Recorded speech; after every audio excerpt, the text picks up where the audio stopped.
What's going on, everybody? Welcome to TPUSA Live. I'm Jon Root, and you definitely know who this guy is, Jack Posobiec. I am 100% not Morgan Zegers. It's so good to have you here in the office, though. How's your time in Phoenix been? Phoenix has been really nice. You know, I've been trying to get out of the swamp for a very, very long time, and the weather out here is great. You know, it's not too hot, it's not too cold. Now, they tell me, though, that summer gets a little bit different than December, so we'll have to come back out then to, you know, really assess. And I'm sure you can imagine me and the sun don't get along very well. Oh, is that right? It's tough out here in the summer for me. So okay. Throw up a few more prayers during summer for me out here in Phoenix. Absolutely, yeah. But you know how we start out the show? We got Human Events Daily with this guy right here, Jack Posobiec. I heard you're going to be talking a little China Olympics today. We really have to. You know, when it comes to the history of the Olympics, and we think about what happened in 1936 and the fact that Germany was giving the Olympics at that time, we're really going to talk about how China getting the Olympics at this point will be looked at in the future in less than 100 years as a huge stain on the entire world. Why are we doing this? We're going to break it all down in the story today. Yeah, and I think if we're going to do just some sort of diplomatic boycott, it's at least nice to have Jen Psaki say genocide, but I don't think it goes far enough. I think we need to completely boycott. None of it goes far enough. Look, this is a situation where the United States is being put into a subservient role. This is the lesser going to the upper. This is the tributary state going to the emperor. And they understand that all of this stuff is just for domestic consumption, and Chairman Xi Jinping completely understands this, that we are kowtowing to his demands and to the Chinese Communist Party. And that, quite frankly, with everything that's going on in Xinjiang right now, with the Uyghurs, what they've done to Hong Kong and everyone else, the religious oppression of Christians, house Christians, all across China, this absolutely should be a time where we're sending a message to those dissidents that are locked up to say, the United States stands for freedom and the United States stands with you, but we're not doing it. Yeah, I completely agree. You got that and so much more on Human Events Daily, and then we're actually going to replay one of our favorite TPUSA Live episodes. Alex Clark and Jobob from the Daily Caller Live is going to be here. It's What in the World Wednesday. I don't know if you've seen that part of the show, but we get a lot of content from Libs of TikTok. I've seen it's hilarious What in the stuff. World Wednesday. Yeah, she is amazing, by the way. If you're not following Libs of TikTok, I mean, I remember when she had like 100 followers, but I just saw the content. Hey, that's good content. Finally, someone. I was actually doing it at first a little bit, going on to TikTok and searching random stuff, and I just didn't have time to do it. So now that we finally have an account that does it, beautiful, absolutely beautiful. It's so good. That and so much more. And then also, we do have to mention that we're going to get little snippets of the Rittenhouse interview that Jack and Charlie did as well. Yes. That was one last young thing. Young Kyle, right here on the couch, actually. Yep, that was fantastic. Love seeing that. And it was great having him in the office, too. Great kid, so calm, cool, and Kyle collected. is just somebody who, you know, when you meet him, you realize that he is young, but at the same time, he really looks at things very clearly. And I think that he sees situations for what they are and not what the world is trying to tell you they are. Yeah. Amen to that. Right after that, you got Benny on the Block. One of his best episodes, too. I know he talks about Florida and New York, asking people on the streets, where do you want to live? And I'm guessing the way it goes is you hear a lot more, I would like to live in Florida than live in New York. I couldn't even tell you the last time I heard somebody say, I'm moving to New York. No, actually, I lied. I know one guy who's actually an immigrant. He's British. And he's like, I want to go to New York. And he wants to do the whole Manhattan thing, but that's it. And he may or may not have a fake ID in terms of the vaccine passport for that. But every single other person I've talked to is like, you know, it's like Russell Crowe, escape from New York. Yeah. Get me out of here. Exactly. And then you're going to get some more Alex Clark in the newest episode of POPlitics. Do you follow pop culture a little bit? Because I always have to go you have to. You have to follow pop culture. Yeah. So I don't watch, I mean, Alex, look, I love you, but I'm not a huge POPlitics demo type person. But You're not my a wife, I believe, hold on, let me see if I get this right. I believe my wife is a cinnamon roll. Oh, yes, I think you got that right. Exactly. And then I know coming up, we have the TPUSA Olympic Games. It's a part of the influencer retreat. And I do want to tell you, Team Red is taking it, Jack. Well, I'm sorry to be the one to have to inform you this, but breaking news, Team Red is going down because Team Blue Anon is going to dominate. We will demand equity across all point spreads. We demand full equality of all teams, but of course, our team is a little bit more equal than all the others. I guess you'll just have to find out who wins. But coming up next, you're going to get a little bit more of this guy on Human Events Daily with Jack Posobiec. I'll see you soon.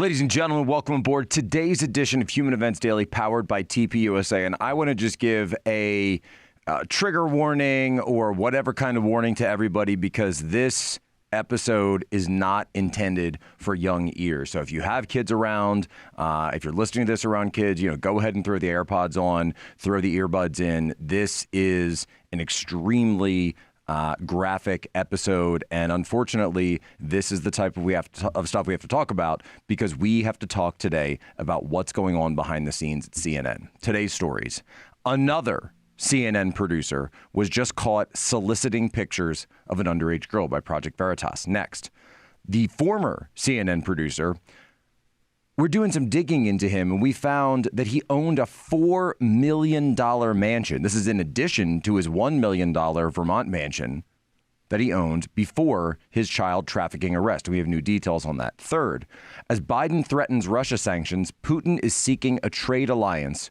with Xi Jinping. And then finally, the January 6th committee is out, and they have admitted that they doctored text messages between Mark Meadows and Jim Jordan, both congressmen.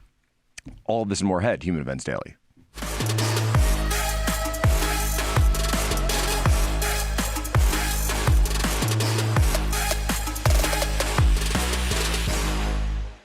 So I got a message last night, they said, from Project Veritas, and they said, be ready, we are about to drop a new story about a producer at CNN, and this person soliciting photos of underage girls. And I said, great stuff, great work, guys.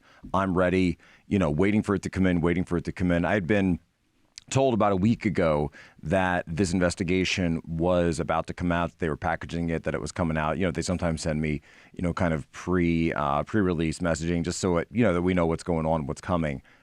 But one thing they didn't tell me was the absolute deep levels of depravity that was coming out of this thing. And I have to apologize. I actually have to apologize to you, the audience, to you, the listeners, to you, the viewers. I'm not going to play the full audio of this. And that's a strategic decision that I have to make, because the nature of this audio, the nature of what you're listening to here, is some of the sickest stuff I've ever heard in my life coming out of the mouth of another human being, talking about underage girls. And according to Project Veritas, and according to the source that came to them, who apparently was in a relationship with this guy, they each have their own, it sounds like she has a daughter who's underage, and then he has a stepdaughter of his own, that he is a producer at CNN. Now, he's not named in the Project Veritas release.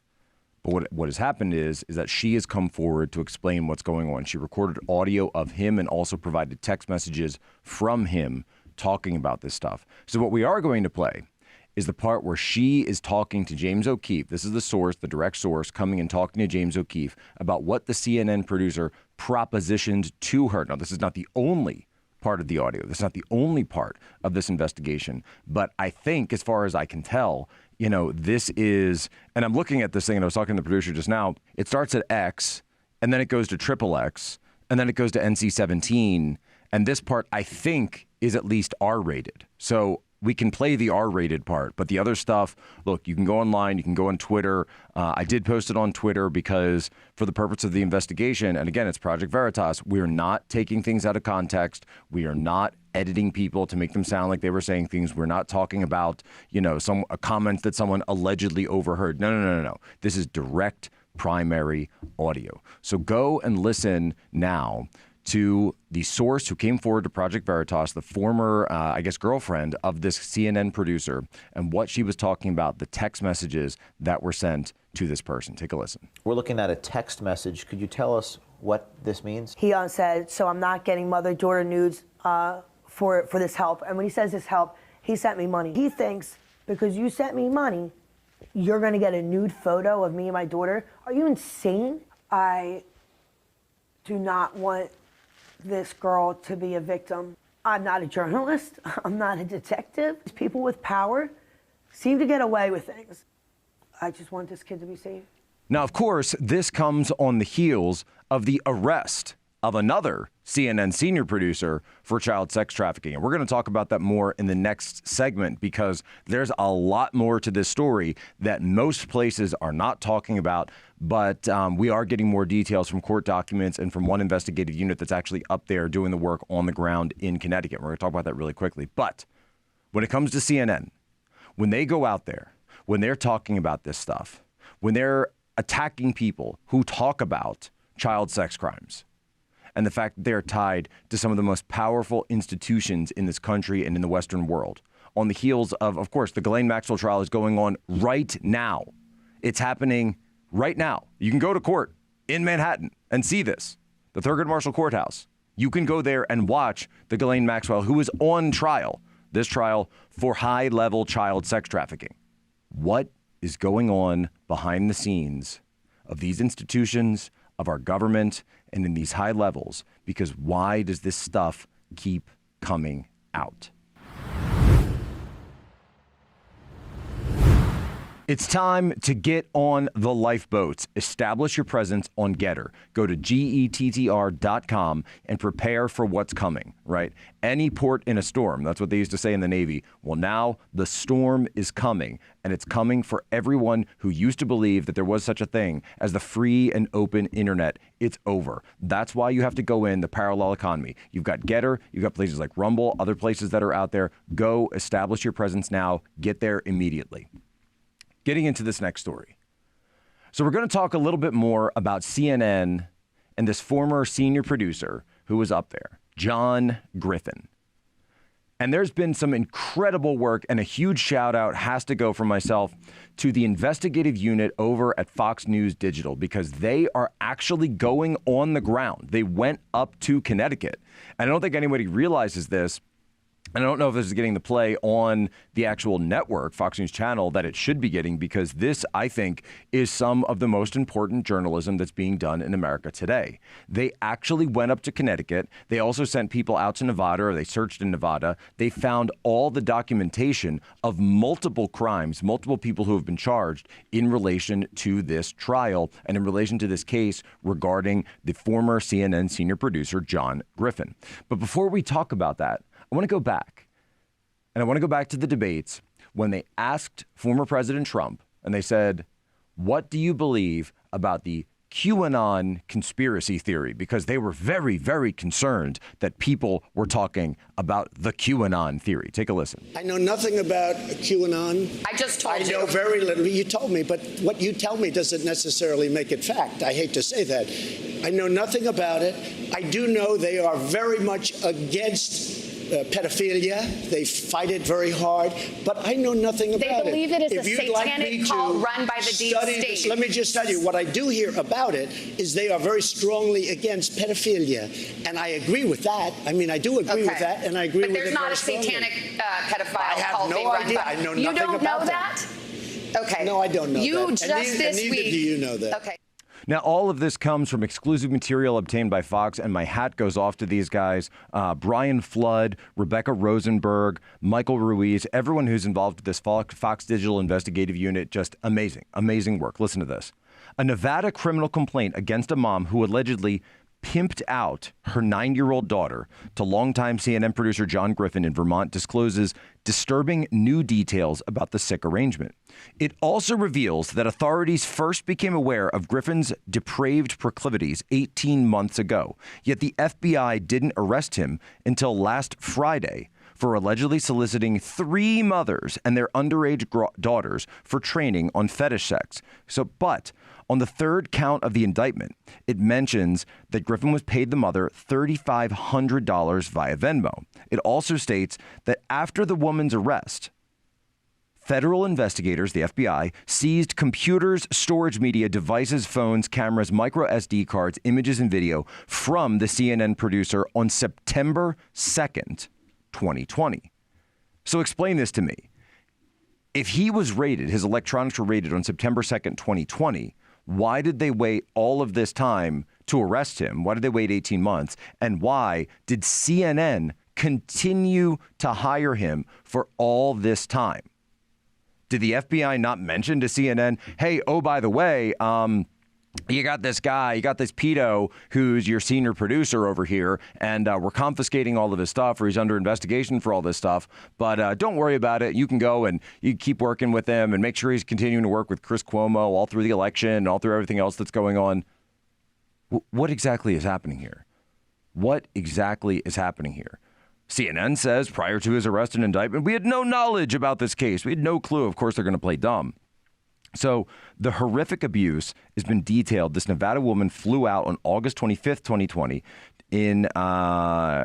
from Nevada to Boston, Massachusetts. Griffin picked them up in a Tesla and drove them to a $2 million vacation home in a Vermont ski town. He lived, by the way, in a $4 million home, a 5,000 square foot waterfront mansion in Stamford, Connecticut. How did he get all this money just being a CNN producer? Well, it's simple. His father was Jim Griffin, a very powerful, legendary TV talent agent, someone who worked for years in the industry and brought up someone. He was Regis Philbin's agent. He worked with Geraldo Rivera. And in fact, at one point, he even represented, this is the father, Jim Griffin, even represented Chris Cuomo. Can someone explain to me what is going on in this entire scenario here? Why is Chris Cuomo's name keep coming up? Why are all these people connected? Why was he bringing families, women and their daughters, up to a place, a ski lodge in Vermont, we're told, for this? And the investigation goes on. They find, I can't even say that on air, they find devices, we can say devices, and it sounds like there were multiple people, multiple men, multiple women involved in this with a 9-year-old girl. Somebody, please tell me what is going on at CNN. Well, weakness is in the air as the Biden administration has proven to be completely feckless and inept and unable to uphold any of America's military commitments, financial commitments, any of the promises he made before he took office. Just look at what he did with the student, the student loans, right? So first it was, we deserve a president who will uphold our student loans. And the next one is, just kidding, or give you relief for student loans. Just kidding, you're going to have to pay all those back now. Merry Christmas, suckers. Here's the new news. As Biden threatens Russia sanctions, Putin seeks trade alliance with China's Xi. Now, understand what's going on behind the scenes here. Human Events Daily can report that Xi Jinping and Vladimir Putin did have a separate private meeting several weeks ago before this new public conversation that took place here. What do they talk about on the private meeting? It's very clear. They talked about Russia supporting its gains in eastern Ukraine and Russia supporting China's gains vis-a-vis Taiwan. They are talking about Ukraine. They are talking about Taiwan because, of course, they are. They see that America, the West, is completely leaderless, rudderless, and feckless at this point. So, of course, this is what they're talking about. And they know that if and when they choose to go forward with military action for those areas, that one of the first things that the U.S. will do is talking about sanctions. They will kick them out of what's called the SWIFT system. This is the international financial system that's propped up by the West. So what did they talk about during this call? Well, Newsweek reports, and it's way down, right? Way down. Among the more notable comments from Ushakov was that particular attention was paid to the need to intensify efforts to form an independent financial infrastructure to service trade operations between Russia and China. Now, if you caught me, and I co-hosted War Room a couple of days ago with Steve Bannon, we talked about the fact that the U.S. dollar is floated by the petrodollar. This is what holds up the U.S. financial currency as the world reserve currency, because all petroleum transactions, before any country wants to conduct any petroleum transaction, they have to first convert their currency into the U.S. dollar. Then they can trade. Then it goes back to the petroleum. Then they can reconvert, if they have any currency left, into their local currency. Well, if you get out of the Swiss system, if you go into anything else, then you don't need that anymore. And this is exactly what China has been pushing. This is part of the One Belt, One Road initiative. This is the currency side of it. They are looking at this from a perspective of, we don't need the United States anymore. We don't need the West anymore. We don't need the petrodollar anymore. And we don't care what that's going to do to the American economy, to the value. I mean, just imagine. right? I don't think people realize, I don't know if they get this.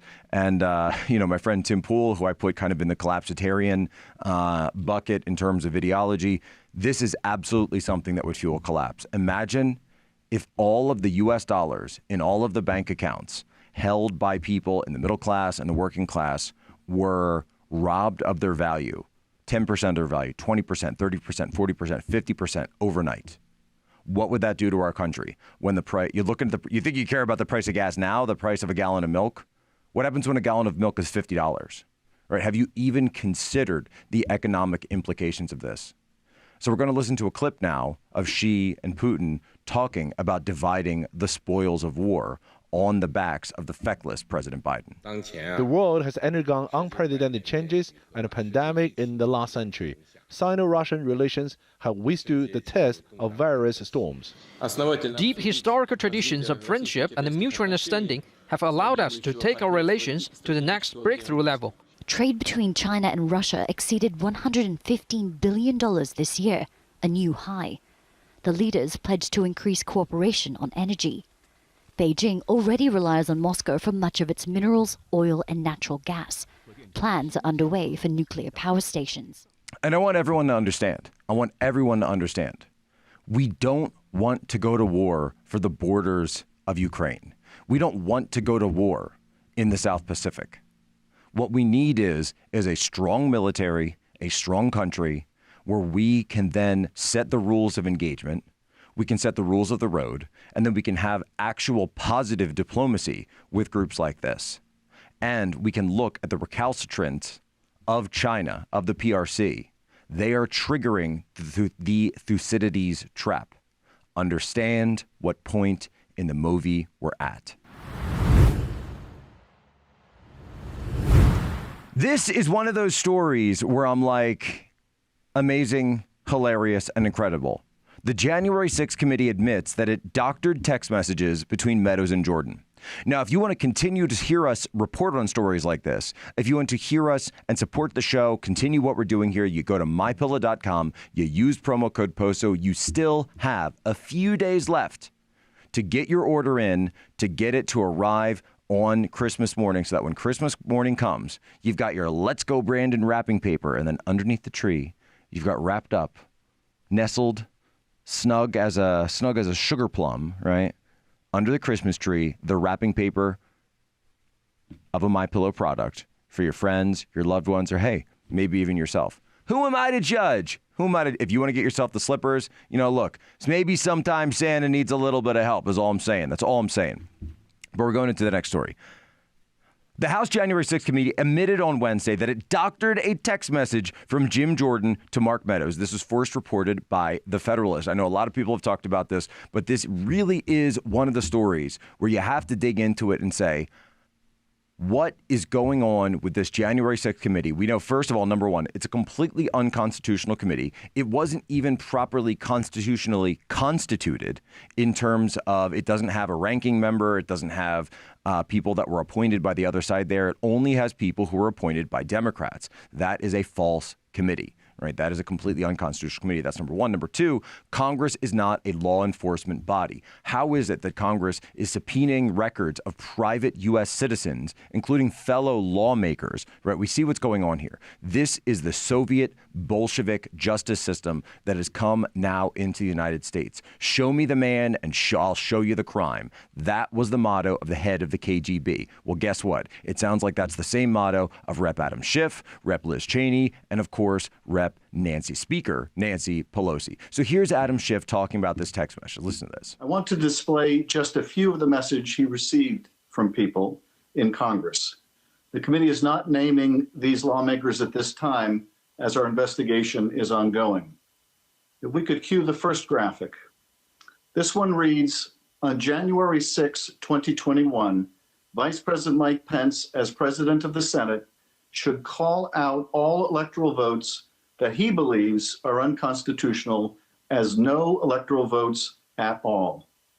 You can see why this is so critical to ask Mr. Meadows about a lawmaker suggesting that the former vice president simply throw out votes that he unilaterally deems unconstitutional.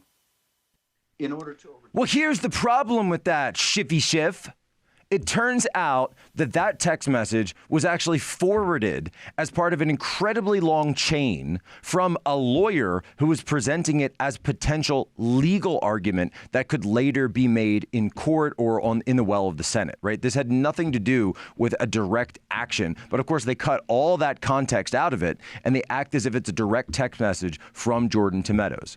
Nothing of the sort. And they said, well, you know, maybe when we created that graphic, we did and I, for one, ladies and gentlemen, am completely shocked that Representative Adam Bennett Schiff, yes, that's his middle name, Bennett, would go and lie to us about a text message. The man who championed the Russiagate dossier, the man who told us that he had seen with his own eyes, the proof of Russia collusion. That he would then go, this close personal friend of Ed Buck and Jake Tapper, would lie about text messages. I can't, folks. I just can't. Thank you so much for continuing to watch Human Events Daily. Support us, support the show now more than ever. Be the influence agent. I said it yesterday. I'm going to say it again today. My challenge to you, your homework, find one normie friend and share this episode with them. Your mission, should you choose to accept that, and you have to accept it. It's not, this isn't a question, this is an order.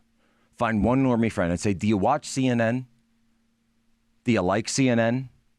Well, here's what's going on behind the scenes at CNN. That's what this episode was all about. Make sure you send it with them, and then you leave us that 5-star review on anywhere you can find your podcast app. And seriously, it actually really does help us out a lot if you leave us that review. Today's moment of history. A perfect one. A perfect one. When producer Benny sent this over, I was like, yep, that's the one. December 16th, 1773. The Boston Tea Party.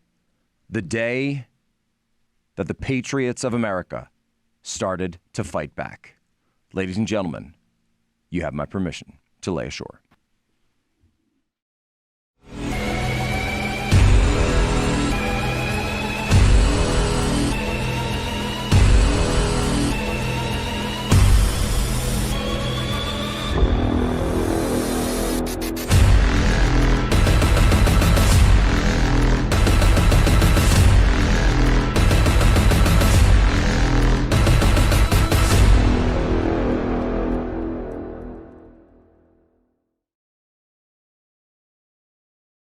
That is it for us here at the Human Events Desk. Now I'm going to turn it over as Turning Point Live continues with The Couch. Take it away, John.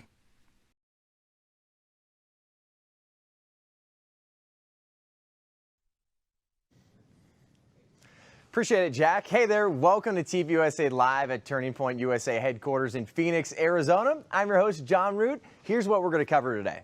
First, we'll tell you how the Salvation Army went woke for a few days and more in the daily briefing. Then, as looting and rioting are on the rise, we'll chat about anarchy in America. Next, we'll share some of the weirdest, wackiest, and wildest content we found on social media this week in What in the World Wednesday. And finally, we'll discuss media distrust, followed by some of the best of Charlie Kirk's interview with Kyle Rittenhouse that happened right here at TPUSA HQ in One Last Thing. All right, let's do this thing. TPUSA Live from HQ starts now.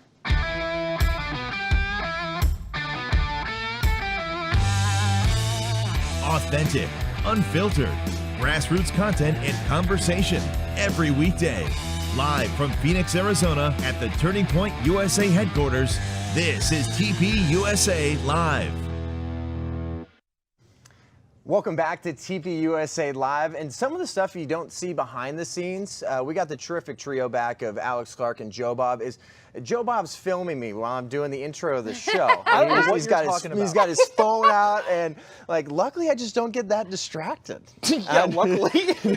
I was thinking, if I were doing that. what camera? Which I'm not. What camera do I look at? That's part of the nature of the game. We've had pets running in and out of here, people walking, where they can't see off the camera, doing things, communicating, throwing tomatoes at us. You never know what's going to happen. There's but literally a food fight every day. We're professionals, and so we just got to keep chucking through. And happy December first to both of you and everybody watching here. This is great. I love December. I love Christmas time, and that's why our team did an incredible job with this Christmas tree right here. Usually we have the eagle, but wow, that is well done. You know, I have not had. I mean, I've lived on my own for years, but I never ever get a Christmas tree. I don't know why. Why does that not shock me though? I don't know. I have little Christmas decorations, but I haven't actually bought any trees. Okay, so I'm curious, specifically with you. Better or worse than the Jill Biden Christmas tree? Oh, this is way better. Oh, yeah. Whoever You don't want a big red one? Yeah, well, whoever on the TPUSA staff did an excellent job. You know, First Lady Jill Biden should hire them to do next year. Amen to that. If there's an next Shout year, out to the TPUSA Live team. You guys did a great job with this. That looks so good. But speaking of Christmas, we're always hearing about the Salvation Army. It's the Christian nonprofit that always just wants to donate some good money to people in need during the time, but something they're asking for more than money this year is for white donors to talk about their privilege and call out their inherent racism. So this is what they had to say. They are calling for white Christian donors to reflect on their racism and even apologize for being racist. The Salvation Army said this? Yes, they have a social justice commission at the Salvation Army, and they came out with this, and they went on to say that white donors have been pretty antagonistic to black people or the culture, values, and interests of the black community and need to offer a sincere apology. And that came out a few days ago, and then they kind of retracted that. They were saying, we've withdrawn the Let's Talk About Racism guide that suggests white people apologize for the race, according to a statement from the organization. But they acknowledged that the guide created some controversy and that it was intended to be a voluntary resource. I'm not even going to feel bad anymore for pretending to be on my phone when I exit the grocery store. That red bucket, she's like, nope. You know, it's hard for me to imagine how me discussing my so-called privilege as a white person is going to make someone who cannot heat their home or, you know, have food on their table, how that's going to make them feel any better. I think they just want a scarf and a potato. I mean, you know, I don't think that they care about my privilege. That is the most privileged thing, is thinking that talking about, you know, your privilege and all of this is somehow that's what's good for poor people, not actually giving them the material things that they need, or a roof over their head, or, you know, a winter coat. Also, too, like, anytime this stuff happens and they kind of like retract a statement and they're saying like, well, you know, there's a lot of controversy. Just like, no, you shouldn't retract a statement because of controversy. If you are a Christian nonprofit during the holidays telling people that are given out of, most of the time, probably just out of the goodness of their heart, that they are racist and that they need to apologize for stuff they have never done, like, that's not Christian. If you are a Christian organization, you need to be held to Christian standards. So, but if you're not going to consider yourself a Christian organization, I'd say, like, do whatever you want to do, but you're held to a specific Christian standard. 2 years ago, when I first got hired at Turning Point USA, I did my very first ever Fox and Friends news hit. And the story of the day was that Ellie Goulding, the pop star, had done or was supposed to do an event with the Salvation Army, and the left had freaked out and said that they were not woke enough, that they didn't care about LGBTQ issues enough, and so they were trying to cancel Ellie Goulding and make her apologize for doing something with the Salvation Army. And now look where we are. Now they've fully gone woke, and obviously nobody's complaining about them now. Yeah, seriously, like, these are the kind of things where it's just like, read the writing on the wall. Like, look at what's actually happening, look at what they're promoting, and especially like, during a time like giving, like, can we actually just really focus on what matters and stop pushing so much of this BS? But there is a crazy story out of Long Beach that we're going to get to next, and I think especially after we've covered so much about Loudoun County, school boards, and what kids are dealing with across the country, you have to hear, especially from Jobob here that is still living in California, very close to Long Beach, what is going on there. It's wild what they're trying to do with some gender-neutral bathrooms. That and so much more coming up next in 90 seconds on TPUSA Live. Critical race theory is the most racist thing that is being spread in popular life in America. Critical race theory is bigoted. It is a lie. Racism is now being taught to our kids. dividing kids based on race, trying to say some are oppressors and some are oppressed is absolutely unacceptable. CRT is racist, it is abusive, it discriminates against one's color. It's not critical race, it's racism.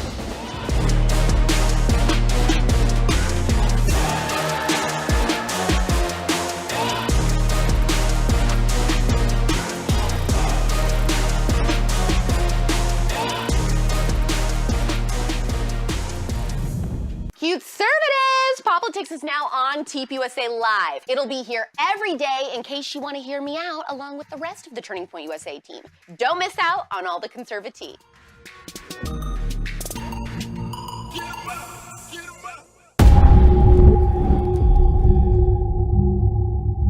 You have to ask the question, how is the most heavily funded tribe have the poorest population?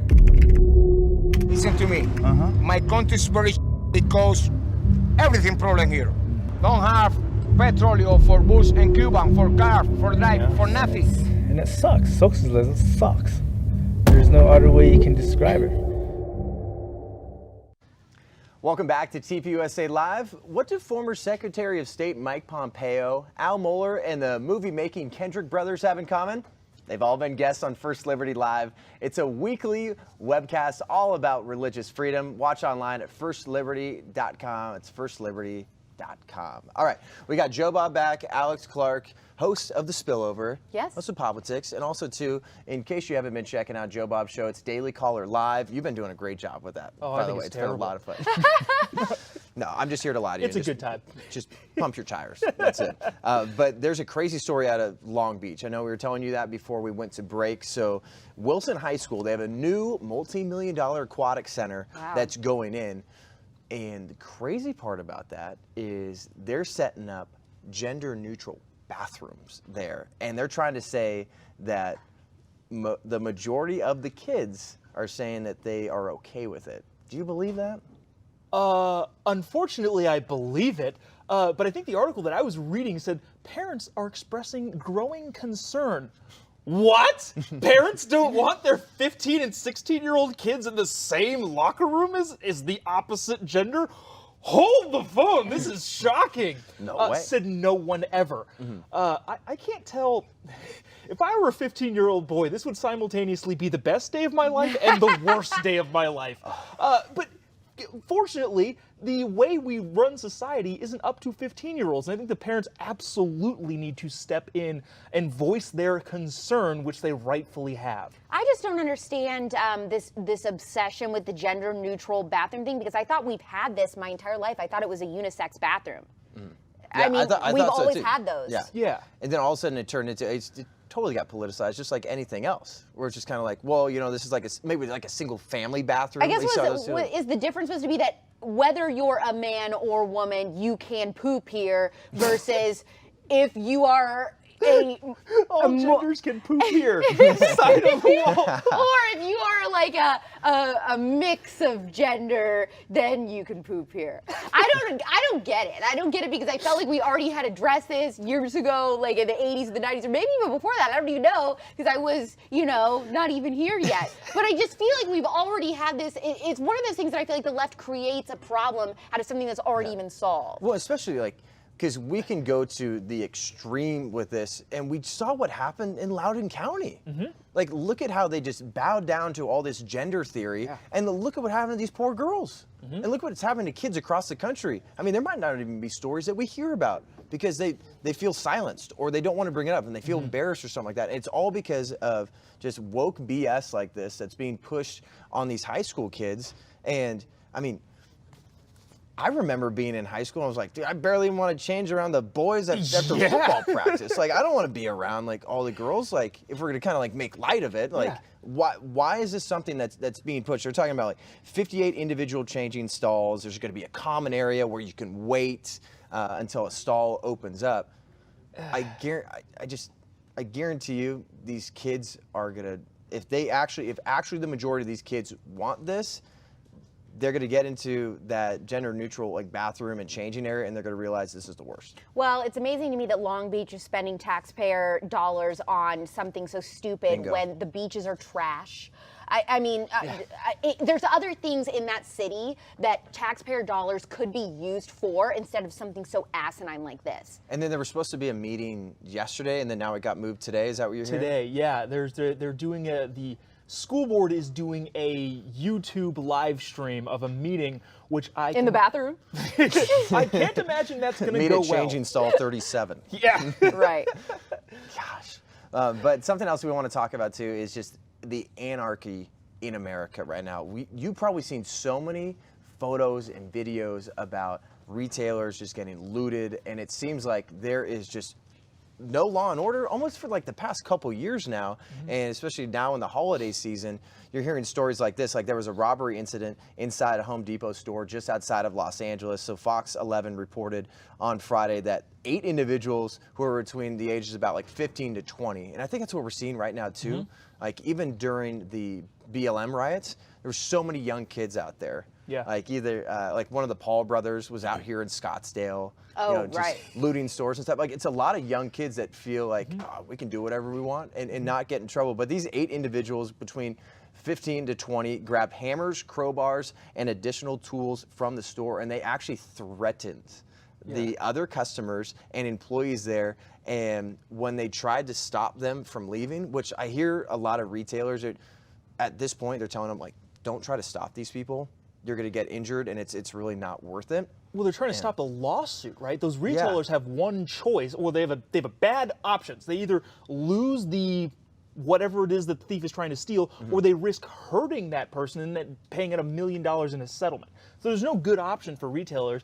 And given the fact that it's in California, there's just nobody prosecuting any of these crimes anymore. And also, what did they steal again? Crowbars, So hammers? they stole hammers, crowbars, and additional What do you tools think from they're the going to do with that? Woodworking? No, they're going to use that to go loot other places. Yeah. It's just chaos in California, as you affectionately call it. Yeah. Well, if they allow them to walk out with that, I mean, can you also go into a store and just walk out with, a rag, chloroform, zip ties? I mean, like, nobody's supposed to raise any concern if you buy anything suspicious or things like that. I don't know. Yeah, and then we're even seeing like a place like San Francisco. It bums me out because I grew up just outside of San Francisco, and it's a beautiful place in a lot of different ways. Like I remember going there as a kid with my family, seeing the Golden Gates, the Presidio, everything, but it's just deteriorated year after year after year, and they're telling people like, just steal whatever you want. Like if it's under a certain amount, it's fine. Just do your thing. You could probably use it. And it's just telling people that law and order doesn't exist anymore. The police are being defunded, and they don't have enough people to even take calls anymore. And they're trying to decide like, oh, what is worth it now? And criminal activity is criminal activity. I don't care what it is. So, not to nerd out on California public policy, but there's this particular prop. It's called Prop 47. And I'm only saying this, I know you have a national audience, but don't let your state become California. Prop 47 was passed in 2014, and what it did is it lessened felony crimes to misdemeanors, like what you're saying is under a certain amount. The robbery, grand theft, fraud, forgery, all of those felony crimes, as long as the price was under $950, they're now misdemeanors. And what do you do with misdemeanors? You let people out on the streets. Interesting fun fact, not to go into it too much, but this is how liberals control the narrative. It was actually voted into law by the California people. How the heck did this thing get voted into law? Well, in 2014, guess what it was titled? Guess what this law that decriminalized crime was titled? And racism or something? No, it was titled, but seriously, it was titled the Safe Neighborhoods and Schools Act. What?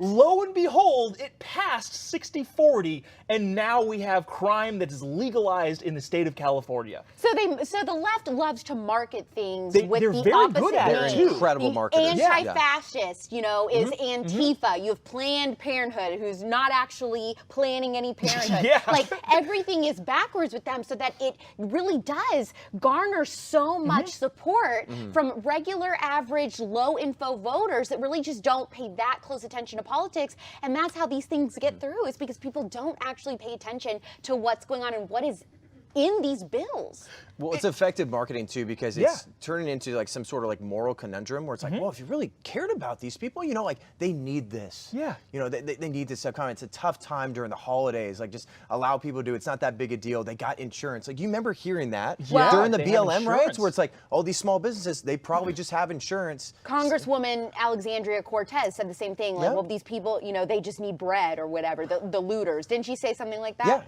Yeah, she did.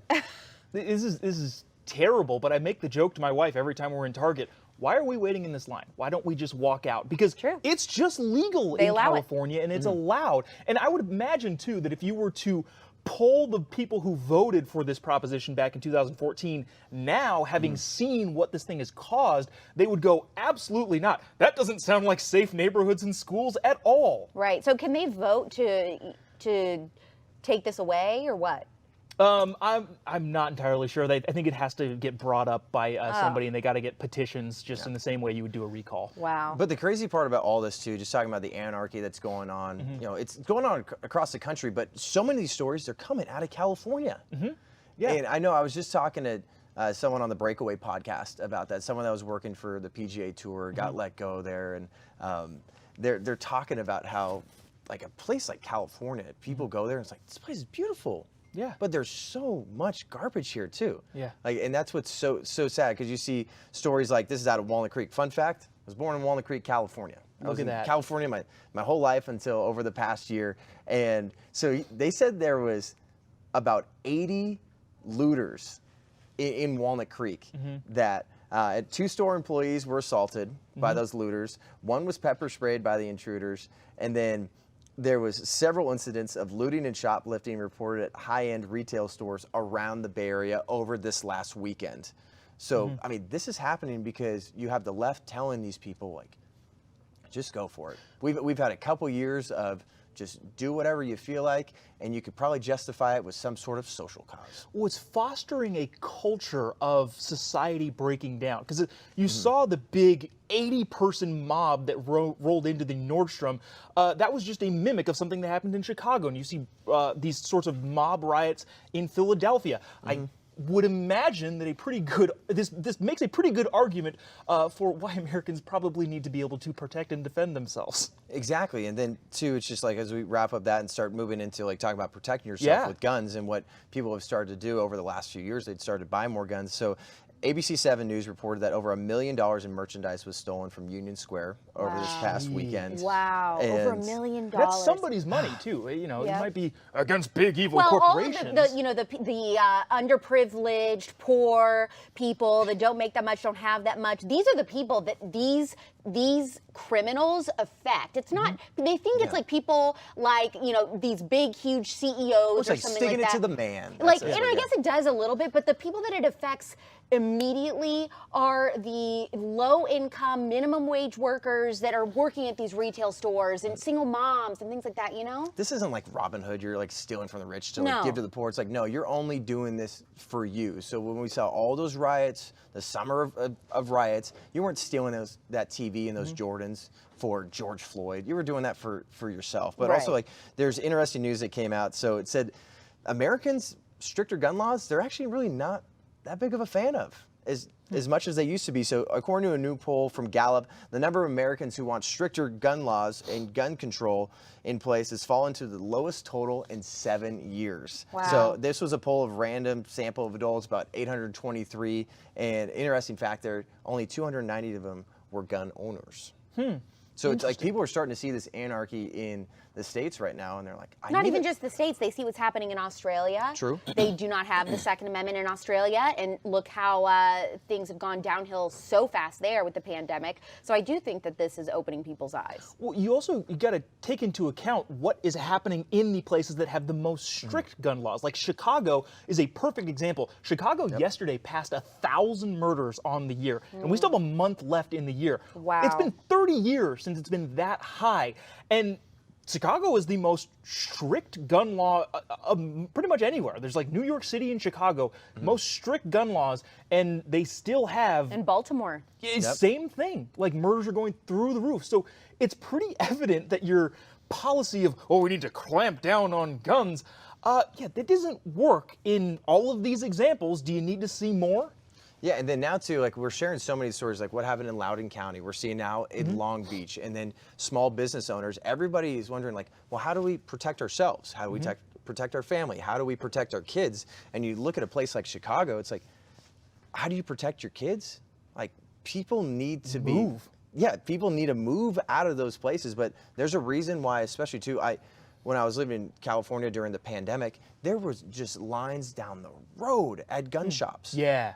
People were realizing that, like, hey, this is starting to get tyrannical. Well, in the beginning months of the pandemic, I couldn't get ammo for months, months all over the state of Arizona, which is where we live.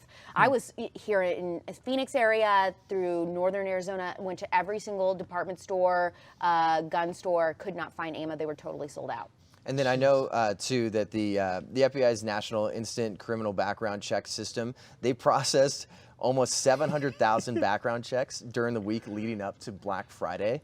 And then actually they recorded almost 190,000 on Black Friday alone. And that ranks in the top 10 highest days for NICS checks. I would be curious to see that breakdown on race, because I think us minorities are jumping into the gun game quite a bit. Like I do, and women. And I wonder if that breaks down proportionally those massive numbers that you're seeing for background checks. But in general, people just start learning about guns too. Like, start watching Reloaded with Paige Rue. Understand and start respecting guns, because there's anarchy all over the place. And if you're in California, I'm sorry, Jobob, I'm very sorry.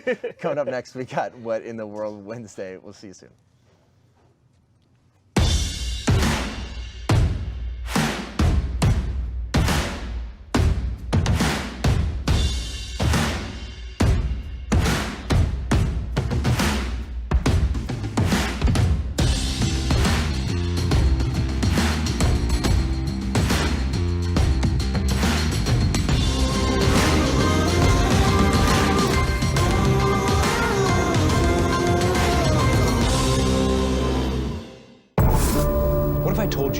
This has all happened before.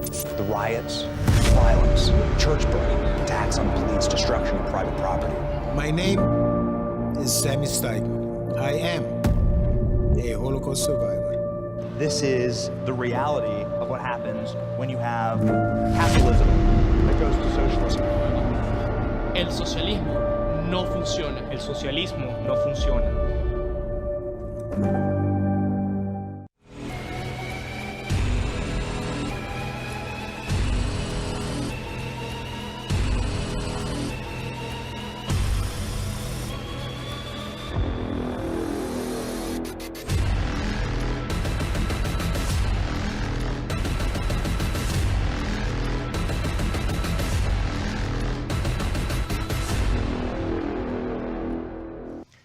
Welcome back to TPUSA Live. One of the best days of the week is What in the World Wednesday.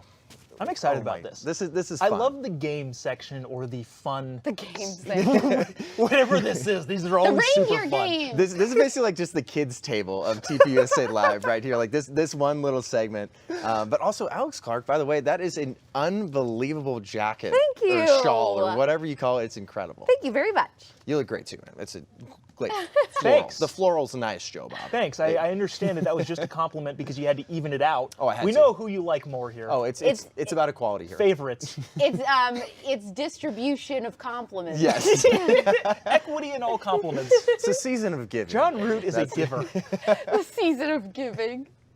So every single week we find some of the wackiest, wildest, and weirdest stuff on the internet, and most of the time it's coming from our friends at Libs of TikTok. They're absolutely incredible.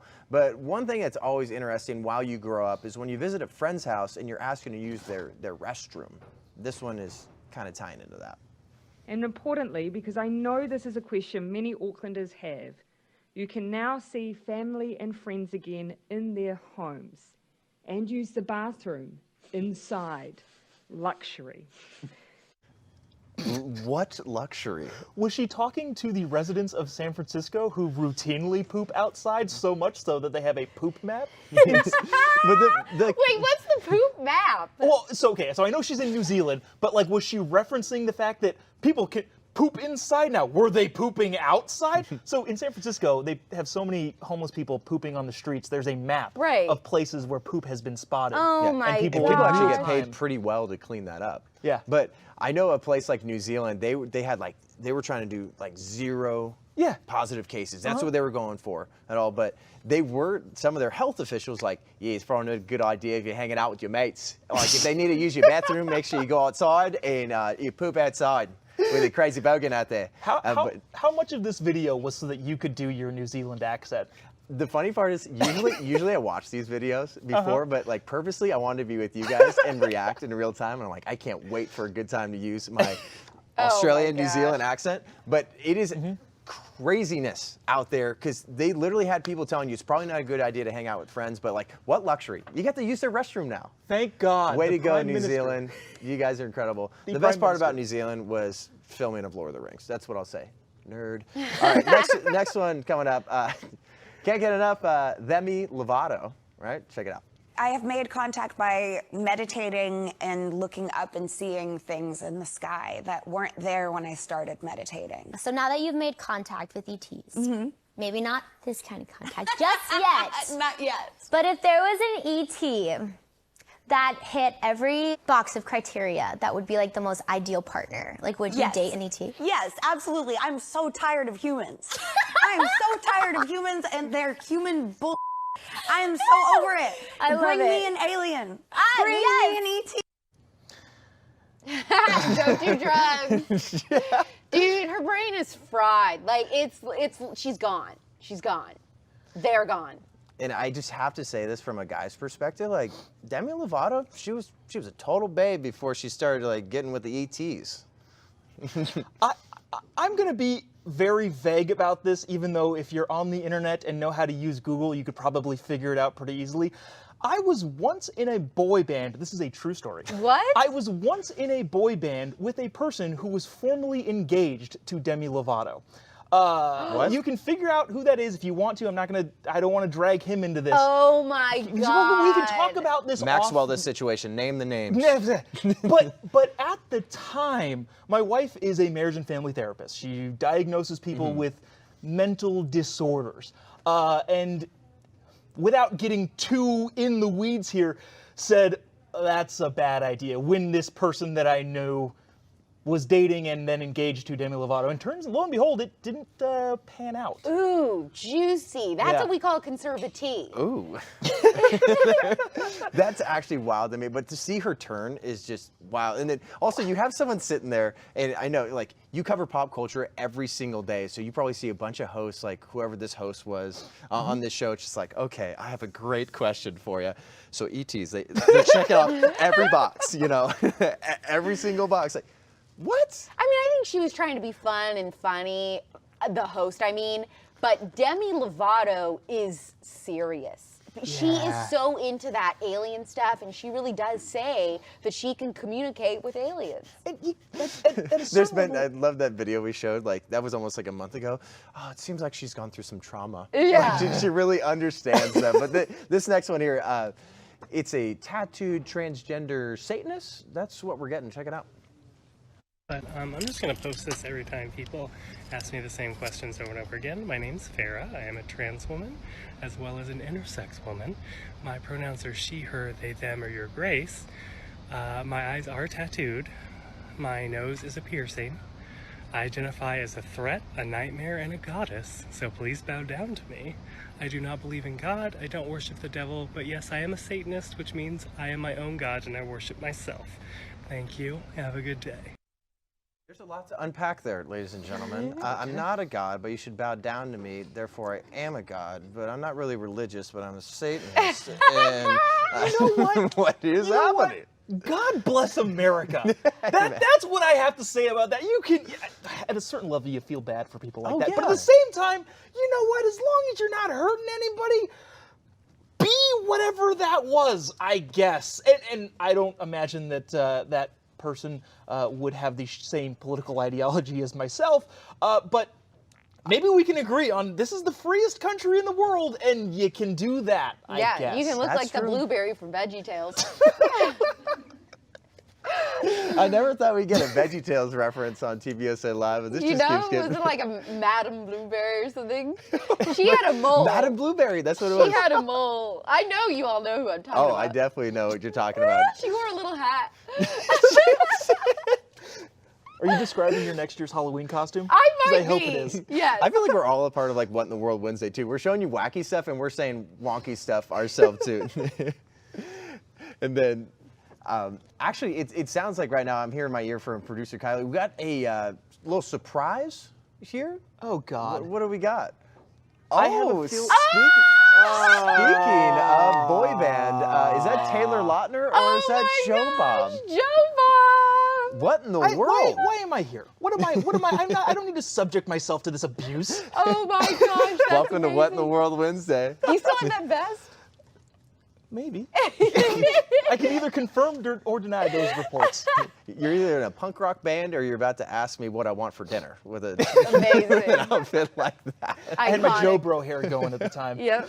My goodness, that was so good. I remember that. I had the Bieber fever too. Oh yeah. Oh, the flip? Yeah. No, Everybody loves him for a reason. It was unstoppable. This next one, just in case you forgot, according to Healthline, men can get pregnant too. So here's something wonky about that.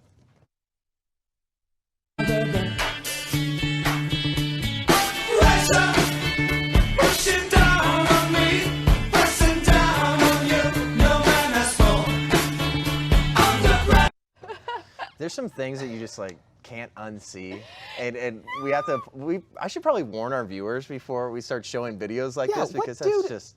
I'm gonna have nightmares tonight. Hey, okay, so as much as we want to make fun of these people too, does anybody else feel bad? Like I feel bad just watching. I feel bad every Wednesday.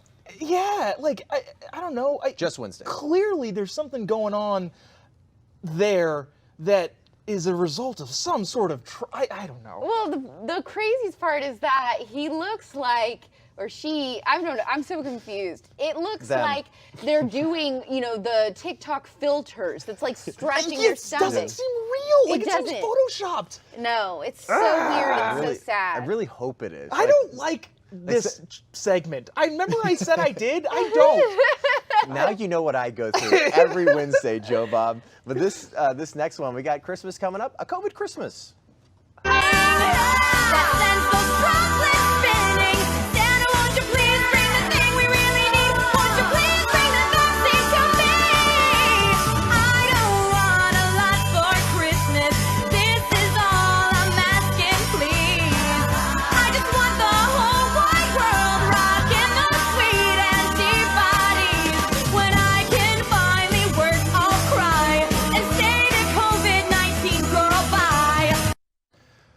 I think she's spending Christmas by herself. That's what I'm guessing at least. Yeah. Well, so COVID will kill her.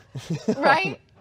My goodness, it's out of control. That's another What in the World Wednesday. I'm so glad you got to experience that. But coming up next, we're going to talk about media distrust and Chris Cuomo. He's gone. See you in 90 seconds.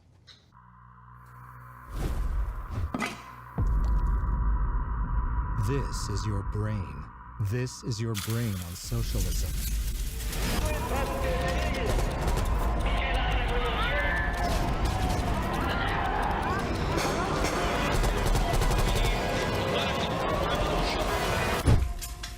Any questions?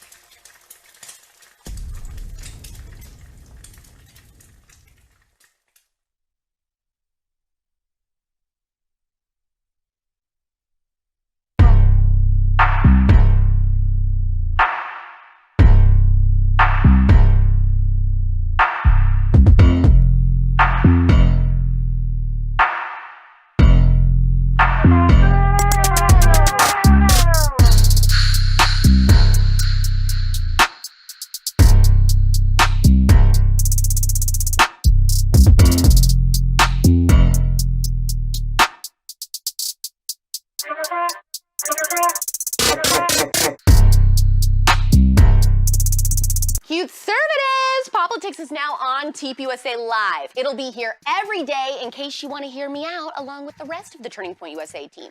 Don't miss out on all the conservative.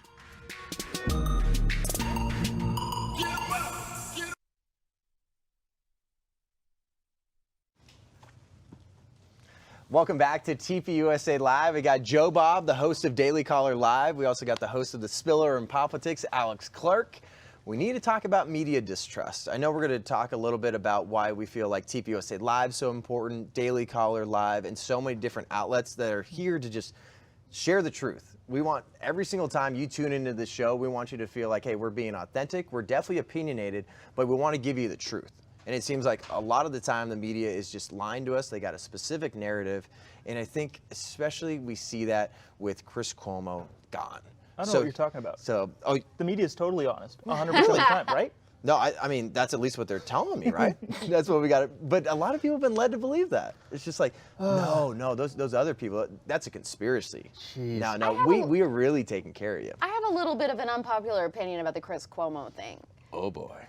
I think Tucker Carlson also kind of shared this sentiment on his show the other night, but I really don't blame him for using his career contacts, his media contacts, to kind of look out for his brother. It's hard for me to imagine, it with my own family, my own best friends, that I wouldn't do the same thing for them when it is somebody that you really care about like that. I don't know. What would you guys say? But I feel like I'm never going to tune into CNN. But anybody that's tuning into CNN, they're tuning into the journalist Chris Cuomo. They aren't tuning into the brother of Andrew Cuomo, Chris. No, I want the journalist. I want you to tell me what's going on in the world, and I want you to have some sort of journalistic integrity. And if you're going to try to cover up sexual assault or sexual allegations, was he trying to cover up, or was he just trying to ask what did people know and what were people saying? He was trying to figure out if more people were going to come out.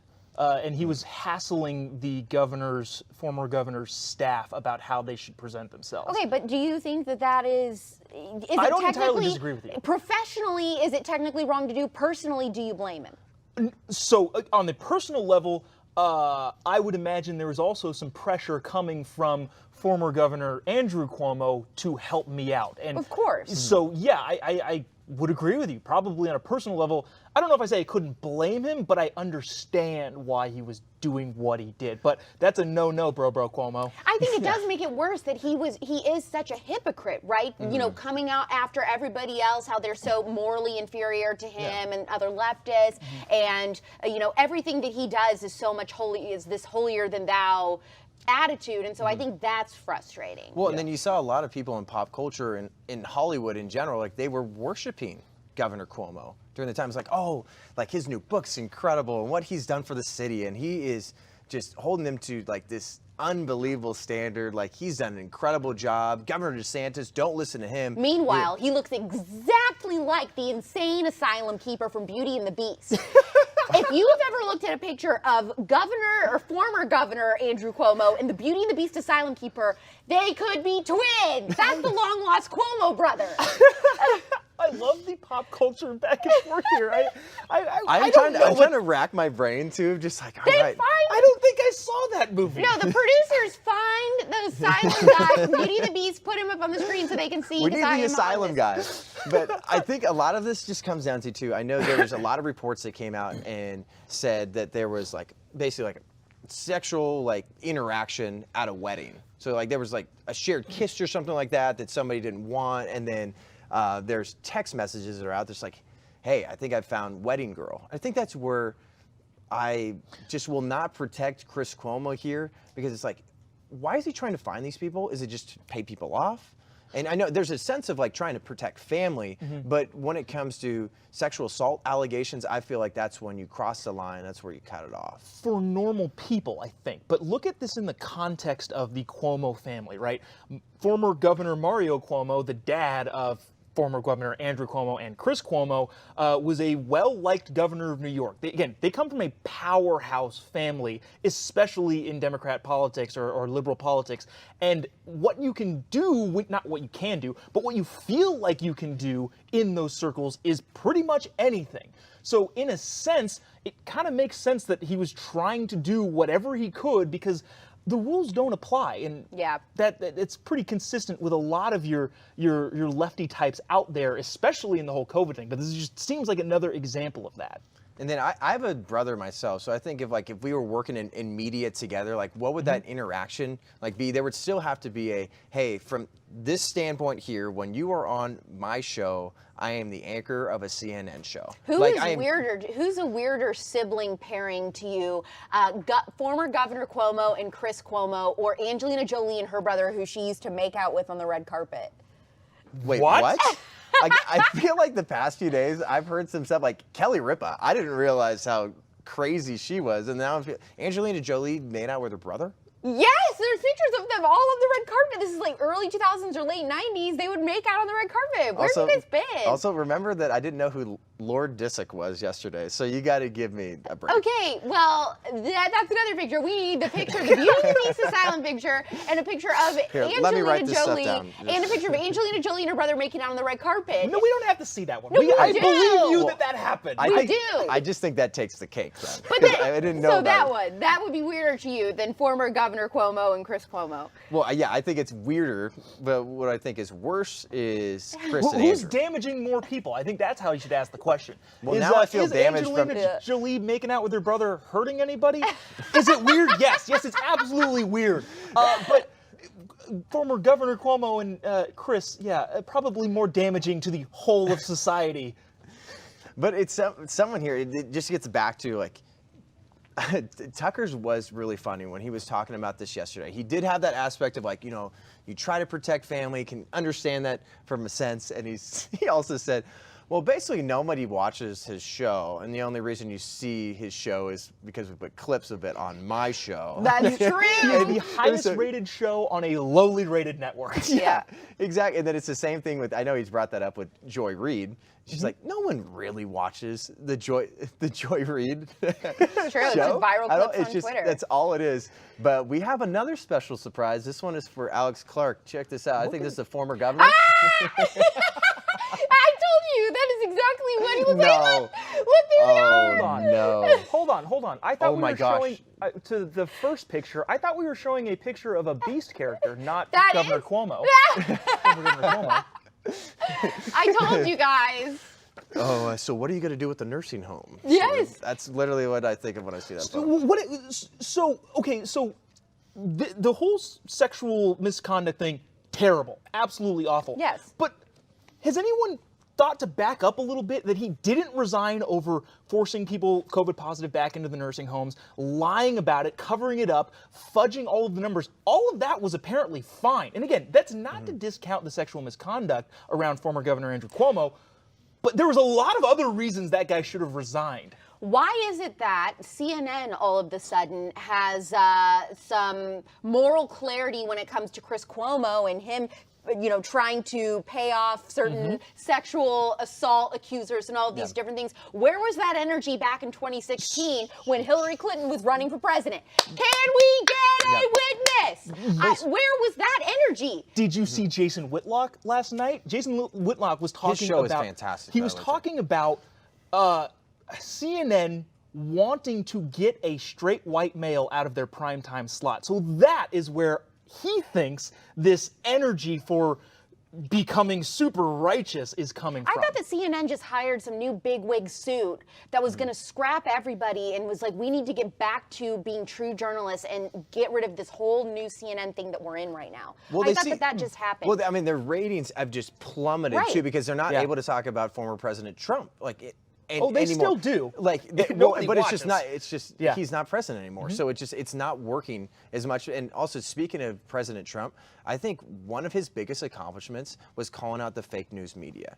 I think he did some incredible things, but it really got people's wheels turning. And you're starting to think about, can I really trust the people that are talking to me every day? Can I trust Chris Cuomo? Can I trust Joy Reid? Can I trust what I'm reading right now? Can I trust that basically what is being shared on social media is actually true with all this clickbait and stuff? I know your question is rhetorical, but I'm answering it. It's no. Yeah, and it's no. It's 100% no. So I feel like it's like you know what I don't understand about the super woke media is what they're doing is taking a gamble, like a bet, that none of the viewers that are watching their show are going to do a minimal amount of fact checking. Like MSNBC, pretty much all of their hosts, but Joy Reid in particular, if Joy Reid says something, almost immediately people are fact checking it like, no, that was wrong. The Rittenhouse was a great example.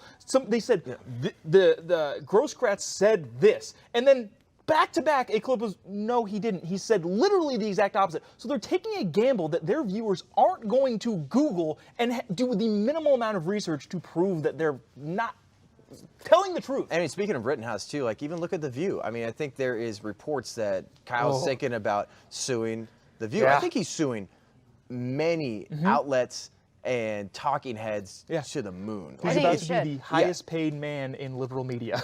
Yeah, and I think he deserves it, especially after everything that he went through. And I know coming up in a little bit, we're going to talk about just some of the best of Charlie Kirk and Jack Posobiec's interview with Kyle Rittenhouse, sitting on this grassy area we got right here.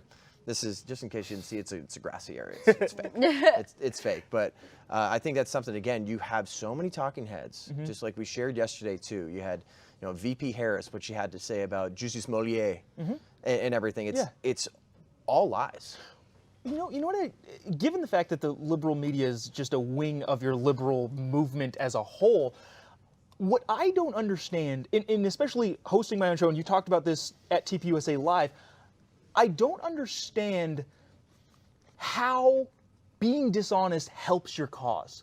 If somebody on the liberal side is doing something good, it doesn't help the conservative side to completely lie about it. No, it helps them to examine what they're doing and react accordingly. I don't know what benefit you get out of completely misleading your viewers all of the time. Look, I have a perspective, you have a perspective, there's perspectives out there, but I have no sense to lie to you. It doesn't help me in my effort to push, whatever it is that I want to push if I wanted to push something. But I mean, we were talking about it yesterday. A lot of people, probably you guys included, had conversations with people at home during Thanksgiving, and people already had these just misconstrued ideas about what happened with Kyle Rittenhouse. And they were all lies. Yeah. You can't trust the media, like just crossing the border with a gun. And he wasn't supposed to be there. He wasn't actually defending himself. He had no idea about policing or medical or anything like that. It's just there's so many lies that people believe they're going to get those little snippets. They're going to read that little tweet, and I think it's similar to what we've seen in Waukesha. Just like that's something like, how is that just out of the news? If you really don't trust the media, just look at what happened there.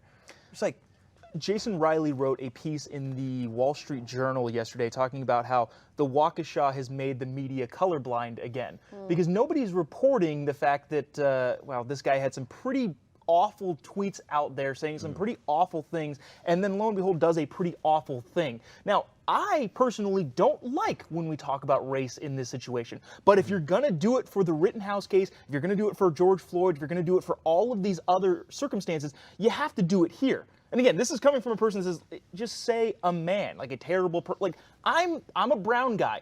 I don't want to be called a brown guy. Just say a guy. Yeah. You know what I'm saying? So again, the media has lost their racial component in this particular instance in the Waukesha massacre. I have a reality show idea. I would love to see, you know how they have those like lotto winning shows, what people do with their money and stuff? Yeah. I want the reality show that follows Kyle Rittenhouse and Nick Sandmann once they gouge all of the execs at CNN and MSNBC and all these people, and I want to see them swimming in pools full of money, just, walking around with their $40,000 Rolex watches. Like, this is what I want. That's the show that I want. We need to make that happen. So somebody, Turning Point USA, Productions, Daily Wire, whatever, no, somebody make we this want happen. that. We're calling that. No. Daily Wire, take a seat. Everybody else, like Daily Caller, no. You're not getting that one. I think it would be fantastic. Right? Because I mean, we thought the Nick Sandmann situation was wild, and he deserved every penny that he got there. Life after cancellation or whatever, but I want to see Life that. After, that's a good I like that a name lot. too. This is a thing. You should do it. I Put don't me know how on you the get them to creative sign on. storyboarding team. I've been saying it all along. Oh my gosh. But seriously, just to wrap this up, I'm so thankful for a show like Daily Caller Live. POPlitics, TPUSA Live. A lot of the content that you are digesting here and absorbing, we're trying to tell you the truth. We really are doing our best to tell you the truth, and there's so many different outlets that are lying to you because there's a specific narrative. But speaking of the media lying to you, they lied about Kyle Rittenhouse so much, and we got the truth out of Kyle Rittenhouse and the reaction with Charlie Kirk, Jack Posobiec. We'll have the best of that podcast coming up next. In these United States of America, this great country of ours, we American Indians, we can be anything we want to be, except American Indians. A lot of the soldiers were very aggressive, so the women did get raped. What we call huerte. Huerte means a place of suffering, dying, starvation, nothing good. Just like the Nazi concentration camps.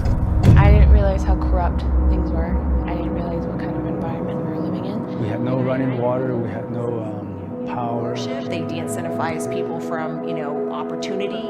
That's why our suicide rate has climbed up astronomical rates. I moved from the poorest county in America, the Pine Ridge Indian Reservation, to the richest area in the country, the Navajo Indian Reservation. There is no difference.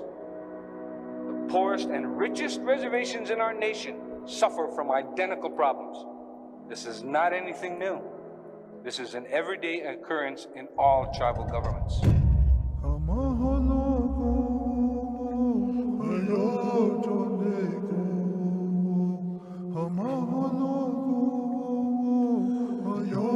So my life and my tale and my truth has been to fight socialism. And I'm hoping that I can wake up as many Navajos as I can to tell them that you can do this. Yeah, even if I have to fight you to save you. And I think that's what I'm also projecting to my people. Even though they are so harsh on social media and they completely hammer at me, I tell them, I'll be here even if I have to fight you to save you.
Hey everyone, welcome back to TPUSA Live at TPUSA headquarters in Phoenix, Arizona. We got Jobob, Alex Clark. We got time for one last thing. I want to be Alex Bob. Alex Bob? All right, you get to be Alex Bob for one last thing. If he's Joe Bob, I want to be Alex Bob. You get to be Joe Clark and Alex Bob. I feel like what you want to do after that last segment is be Alex Rittenhouse. Yeah. Yeah, that's like the quarantine Mary jail. What's their net worth? Right. What's their net worth? How much money do they have? But speaking of Kyle Rittenhouse actually visited Turning Point USA headquarters the other day. It was so great having him here. And he's a kid. I know we talked about it in the show open. I can't believe how calm, cool, and collected he's been. Because I know internally, he talked about it on Tucker Carlson's interview. Tucker got him first. Charlie and Jack Posobiec got him second.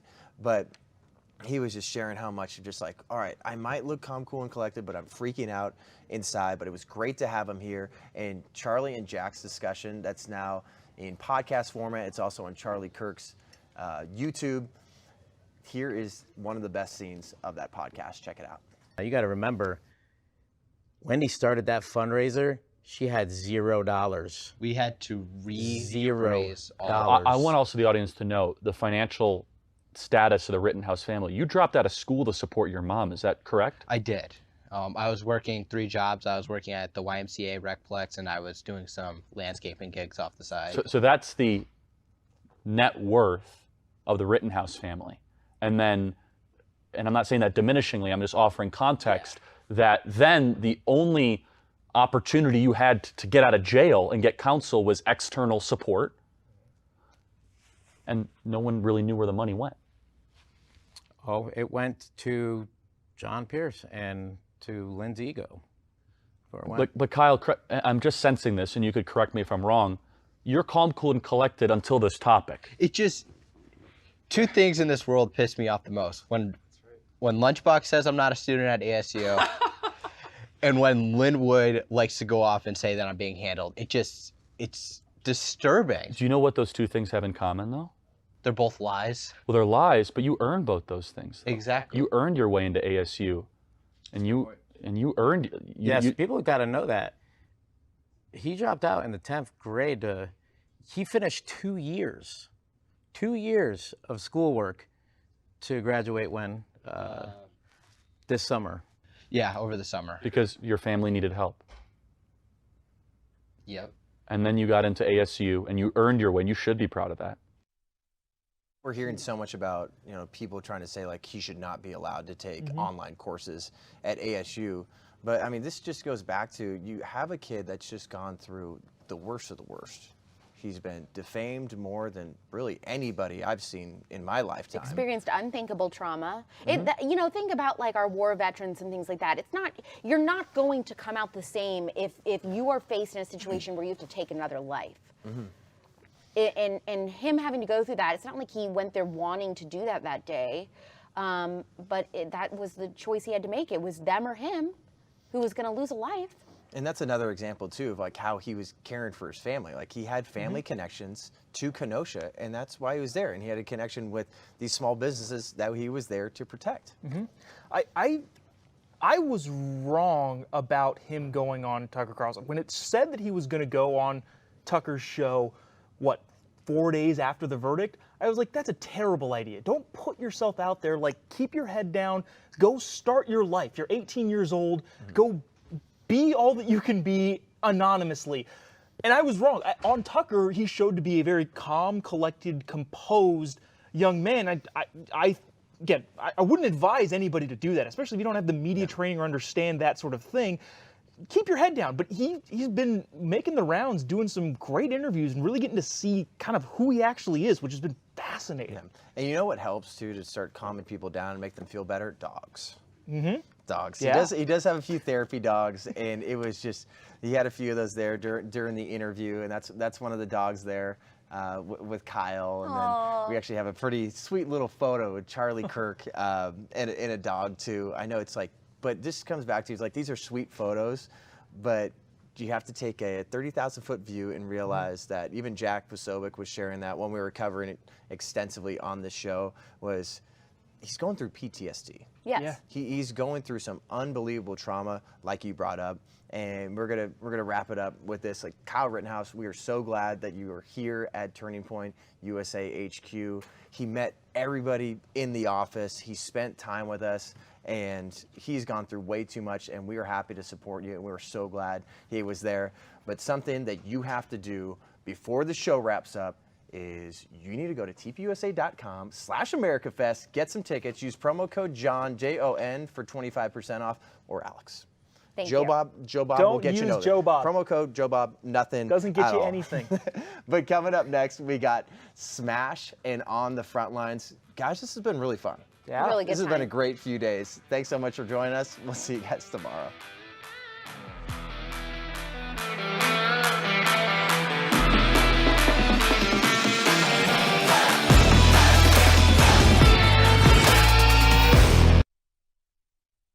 Oh, there we go. Hey, there we go, Sam. Oh, yeah, here we go. There you go. Welcome to Benny on the Border. There we go. Do you want to know about open borders today? We got you. This is your difference. This is what Trump built. And then we swing around here. This is what Biden's building. Little sheds. little shanty sheds, welcome stations. Who do you trust? The people who have lied to you for the last 100 years in your political establishment, or your own two eyes that God gave you? Boom! There it is, your open border. The border is secure. The border is closed. It's wide open right now. It's wide open. You don't even have to sneak. You just walk. Welcome to the southern border, the border of the United States and Mexico. This is a special edition of Benny on the Border. We've changed the name of the show because we are in crisis. This country is in crisis. I currently stand on top of a pile of unbuilt wall. Good, solid steel wall sitting rotting in the desert. Today, you are going to see a show that shocks you. You are going to see a show that absolutely exposes the corruption and the cruelty of the people in charge of this country. The political establishment that wants you less safe. We will show you with your own two eyes how they are making sure that your country is less safe. Your neighborhood, your life, your children at risk, and creating a modern day slave state inside of America. Their cruelty knows no bounds. Get ready for this episode of Benny on the Border.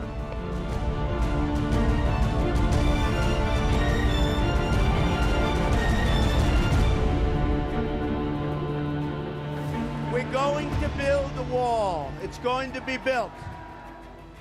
Donald Trump's wall. President Trump, here it is. This is what it looks like. Look at this. Just a pile of rusting wall. This wall could have been put up in a month and closed down this entire section of the border to human traffickers and smugglers. The size of this thing. You got it sitting here, rusting in the desert. Mexico is right over there. And here's multi-millions of dollars of wall rusting in the desert. Why? Because we didn't have the money? Because we didn't have the manpower? No, Sam. No. Because when Joe Biden